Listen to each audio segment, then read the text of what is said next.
नमस्कार, divine diary में आपका स्वागत है।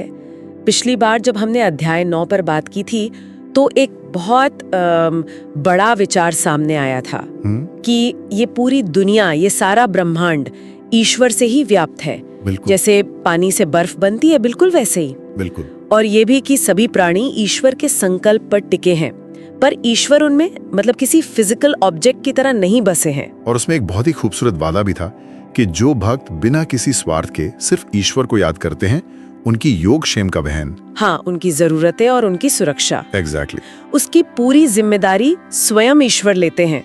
और ये भी समझा कि अलग अलग देवताओं की पूजा भी अंत में उसी एक तक पहुंचती है, बस रास्ता कह सकते हैं थोड़ा घुमावदार है। और सबसे बड़ी बात, ईश्वर का भक्त कभी नष्ट नहीं होता, कभी नहीं, चाहे वो कहीं से भी आया हो। बिल्कुल। और आज हम अध्याय 10 में इसी बातचीत को आगे बढ़ाएंगे। ऐसा लगता है कि अध्याय 9 के जो कॉन्सेप्ट्स थे वो इतने गहरे और एब्स्ट्रैक्ट थे कि काफी गहरे थे। तो अब भगवान उसे और ज्यादा व्यवहारिक और ज्यादा रिलेटेबल बनाने जा रहे हैं।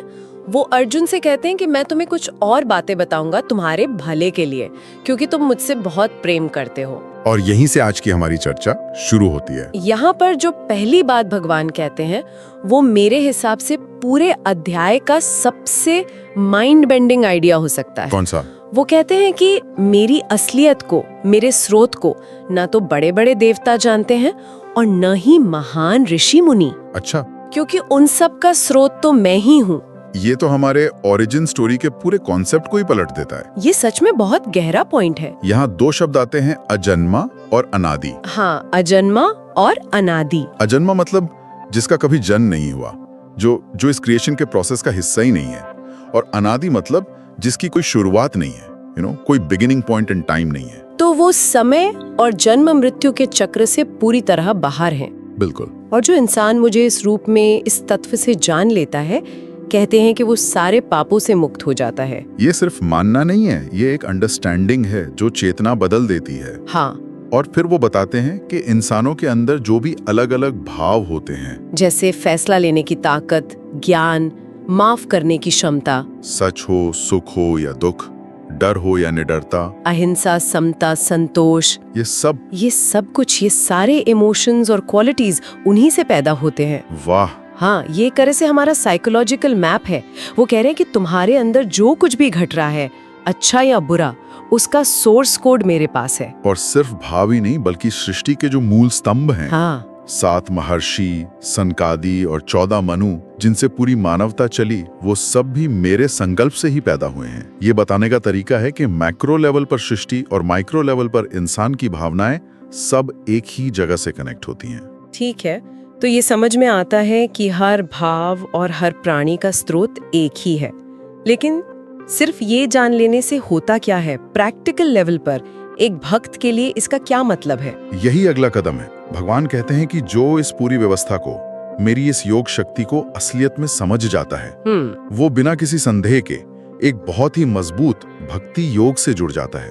और इस भक्ति योग की नींव क्या है? वो एक सिंगल थॉट है, सब कुछ वासुदेव से ही है और उन्हीं की वजह से ये सब चल रहा है। मतलब जब ये एहसास हो जाता है कि हर चीज का सोर्स और इंजन एक ही है, तो भक्ति अपने आप होने लगती है। बिल्कुल। फिर भक्त क्या करते हैं? वो अपना मन और अपने प्राण, यानी अपनी पूरी चेतना ईश्वर में ही लगा कर रखते हैं। और ये कोई अकेले में करने वाली साधना नहीं है। नहीं, बिल्कुल नहीं। वो आपस में मिलते हैं, ईश्वर के बारे में बात करते हैं, अपने अनुभव बांटते हैं और इसी में खुश रहते हैं। ये भक्ति का एक बहुत ही कम्युनिटी ड्रिवन जीवंत पहलू है। और ऐसे भक्तों के लिए एक जबरदस्त आश्वासन भी है।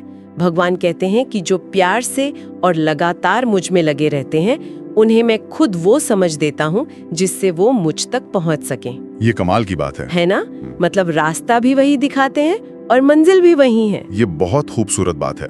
ईश्वर ये नहीं कहते कि तुम ज्ञान खोजो, वो कहते हैं मैं तुम्हारे अंदर बैठकर खुद ही अज्ञान के अंधेरे को ज्ञान के दीपक से मिटा दूंगा। मतलब मदद बाहर से नहीं, बल्कि हमारे अपने अंदर से ही आती है। हाँ, ये एक एक्टिव ग्रेस है, कोई पैसिव नॉलेज नहीं। ये सब सुनकर तो अर्जुन जैसे अभिभूत हो जाते हैं। वो कहते हैं कि आप ही परम सत्य हैं, परम धाम है, सबसे पवित्र है। और ये सिर्फ मैं नहीं कह रहा, नारद, व्यास जैसे सभी महान ऋषि यही कहते आए हैं। और अब आप खुद भी यही कह रहे हैं? हाँ। मैं आपकी हर बात को सच मानता हूँ। जिंदगी में कैसे देखूं? मैं लगातार आपका चिंतन कैसे करूं? आप किन किन चीजों में ध्यान करने के योग्य हैं? अच्छा, तो ये ज्ञान को प्रैक्टिस में लाने का सवाल है। बिल्कुल। एक हाउ टू गाइड का अनुरोध। मुझे थ्योरी समझ आ गई, अब प्रैक्टिकल बताइए। हाँ बिल्कुल। और यहीं से इस अध्याय का वो हिस्सा शुरू होता है जिसे सब जानते हैं, जहाँ भगवान अपनी दिव्य विभूतियों का वर्णन करते हैं। हाँ, अपने डिवाइन मैनिफेस्टेशंस का। पर वो पहले एक डिस्क्लेमर दे देते हैं कि मेरे विस्तार का कोई अंत नहीं है, तो मैं बस कुछ मुख्य मुख्य उदाहरण दूंगा। ये पूरी फिल्म नहीं, बस एक ट्रेलर है। और वो शुरुआत बाहरी दुनिया से नहीं करते। सबसे पहली विभूति वो हमारे अंदर बताते हैं। वो कहते हैं, मैं सभी प्राणियों के हृदय में बैठी हुई आत्मा हूँ और सबका आदि, मध्य और अंत भी मैं ही हूँ। ये फाउंडेशन है। हाँ, इससे पहले कि हम उन्हें पहाड़ों या नदियों में खोजें, वो हमें अपने अंदर देखने को कह रहे हैं। बिल्कुल। इसके बाद वो उदाहरणों की एक ऐसी श्रृंखला शुरू करते हैं जो हमें दुनिया को एक नए नजरिए से देखना सिखाती है। ये सिर्फ एक लिस्ट नहीं है, ये एक ट्रेनिंग मैनुअल है कि डिविनिटी को कैसे पहचाने। और इसका पैटर्न बहुत दिलचस्प है ना? वो हर कैटेगरी में जो सबसे श्रेष्ठ, सबसे शक्तिशाली या सबसे महत्वपूर्ण है, उसे अपनी विभूति बताते हैं। जैसे देवताओं के एक समूह आदित्यों में वे विष्णु हैं, चमकने वाली चीजों में वे सूरज हैं, नक्षत्रों में वे चांद हैं। मतलब जो अपनी फील्ड का सुपरस्टार है, वो ईश्वर की एक झलक है। एग्जैक्टली। और ये सिर्फ प्रकृति तक सीमित नहीं है। जब बात ज्ञान और शक्ति की आती है तो भी वही पैटर्न दिखता है। हाँ, वेदों में सामवेद जो अपनी ज्ञेयता के लिए जाना जाता है, देवताओं में इंद्र जो उनके राजा हैं, सेनापतियों में स्कंद। हर क्षेत्र का जो पीक परफॉर्मेंस है, जो शिखर है, भगवान कहते हैं वो मैं हूं। इसका मतलब ये नहीं कि बाकी वेद या देवता व्यर्थ हैं, बल्कि ये कि एक्सेलेंस अपने आप में दिव्यता का एक रूप है। प्रकृति के उदाहरण तो और भी खूबसूरत हैं। बहुत ज्यादा। वो कहते हैं पर्वतों में मैं सुमेरु हूँ, जलाशयों में समुद्र हूँ और पेड़ों में मैं पीपल हूँ।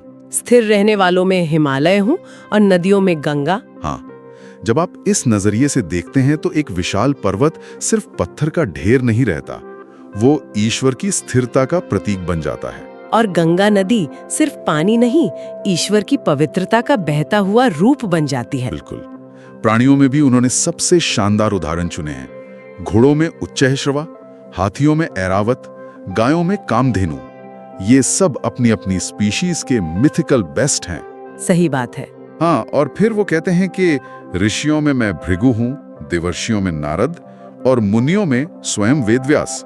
कवियों में भी शुक्राचार्य हैं। यहाँ तक कि एब्स्ट्रैक्ट आइडियाज में भी। हाँ, जैसे अक्षरों में वो अ हैं, क्योंकि अ के बिना कोई और ध्वनि नहीं बन सकती, वो सबका आधार है।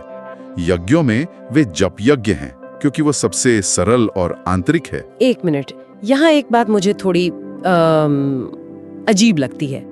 कुछ उदाहरण तो बहुत चौंकाने वाले हैं। भगवान कहते हैं, छल करने वालों में जुआ मैं हूँ। इसे कोई कैसे समझे? क्या ये धोखेबाजी को सही ठहरा रहा है? यह एक बहुत जरूरी सवाल है और इसका जवाब हाँ या नहीं में नहीं है। यहाँ ईश्वर नैतिकता का पाठ नहीं पढ़ा रहे, बल्कि अस्तित्व की पूरी सच्चाई बता रहे हैं। अच्छा।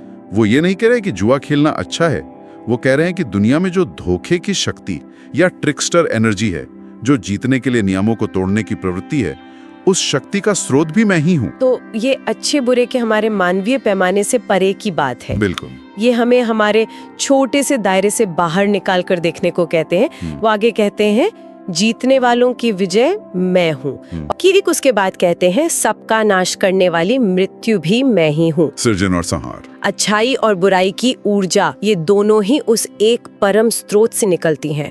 वो अस्तित्व की समग्रता है, सिर्फ वो हिस्सा नहीं जो हमें पसंद है। ये तो बहुत बड़ा पर्सपेक्टिव शिफ्ट है।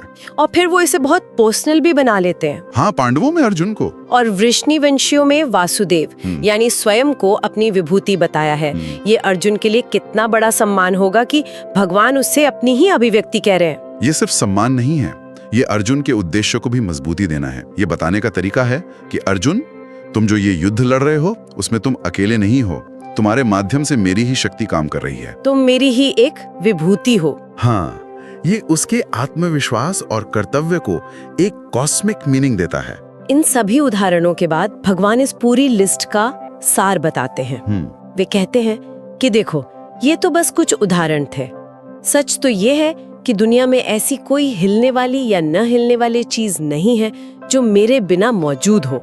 और फिर आखिरी के 2 श्लोक इस पूरे अध्याय के ज्ञान को एक शिखर पर ले जाते हैं। हाँ, वो कौन से हैं? पहले में वो कहते हैं, दुनिया में तुम्हें जहां कहीं भी एक्स्ट्रॉर्डिनरी पावर, ब्यूटी या ब्रिलियंस दिखे, उसे मेरे तेज का ही एक अंश समझो। इसका मतलब चाहे वो किसी महान वैज्ञानिक का दिमाग हो, किसी कलाकार की कला हो, किसी लीडर का करिश्मा हो या प्रकृति का कोई अद्भुत नजारा हो, वो सब ईश्वर की शक्ति की एक छोटी सी चिंगारी है।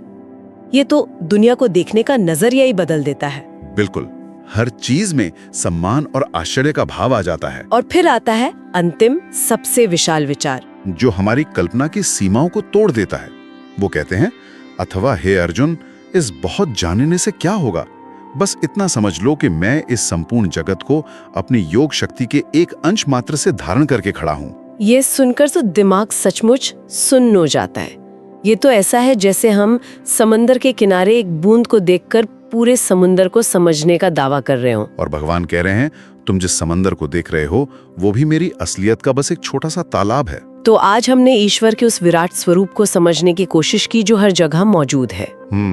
और उसे पहचानने की एक प्रैक्टिकल गाइड भी देखी। ये लिस्ट हमें ये बताने के लिए नहीं है कि ईश्वर सिर्फ इन्हीं चीजों में है, बल्कि ये सिखाने के लिए है कि अगर हर श्रेणी की सबसे अच्छी चीज में ईश्वर है, तो इसका मतलब है कि हर चीज में ईश्वर का एक अंश मौजूद है। बिल्कुल। और अंत में ये विचार कि ये सब कुछ, ये पूरा ब्रह्मांड उनकी अनंत शक्ति का बस एक छोटा सा हिस्सा है, ये हमारे अहंकार को शून्य कर देता है। सही बात है। हमें हमारी अपनी जगह और उस परम शक्ति की विशालता का एहसास कराता है। ये भयभीत करने के लिए नहीं, बल्कि हमें मुक्त करने के लिए है। ये सचमुच सोचने पर मजबूर करता है।